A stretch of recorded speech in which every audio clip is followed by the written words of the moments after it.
സമയമാണ് ഏറ്റവും വലിയ കമ്മ്യൂണിസ്റ്റ്, ഏറ്റവും വലിയ സോഷ്യലിസ്റ്റ്. ഇപ്പോൾ ഒരു മിനിറ്റ് എന്ന് പറഞ്ഞാൽ അത് പാവപ്പെട്ടവനും പണക്കാരനും അതൊരു മിനിറ്റ് തന്നെയാണ്.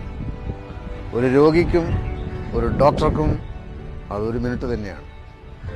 കുള്ളനും ഉയരം കൂടിയവനും അതൊരു മിനിറ്റ് തന്നെയാണ്. മീൻ വിൽക്കുന്നവനും മീൻ വാങ്ങുന്നവനും അതൊരു മിനിറ്റ് തന്നെയാണ്. ഒരു ദിവസത്തിൽ 24 മണിക്കൂറുണ്ട്. ഈ 24 മണിക്കൂർ എന്ന് പറഞ്ഞാൽ 1440 മിനിറ്റാണ് അത്ര.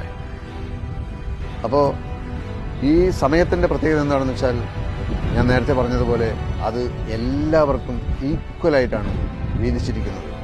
ഒരാൾക്ക് 1 മിനിറ്റ് എന്ന് പറഞ്ഞാൽ മറ്റേ ആൾക്കും അതേപോലെ.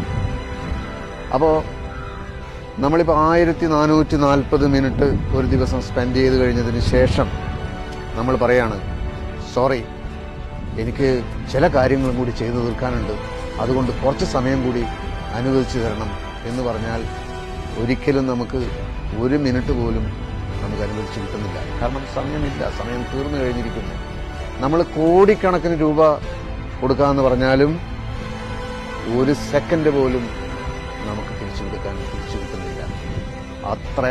അത്ര കൃത്യനിഷ്ഠയുള്ളതാണ് സമയം എന്ന് പറയുന്നത്. അപ്പോൾ നമ്മളിപ്പോൾ പറഞ്ഞതുപോലെ ഈ സമയമാണ്, നേരത്തെ പറഞ്ഞ പോലെ ഡിഗ്രി എടുത്തിട്ടുള്ള കലുങ്കിലിരുന്ന് കളയുന്ന സമയം അതുതന്നെയാണ്.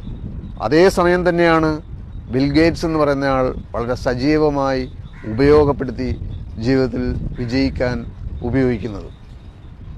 അപ്പോൾ അതാണ് സമയത്തിൻ്റെ സവിശേഷത എന്ന് പറയുന്നത്.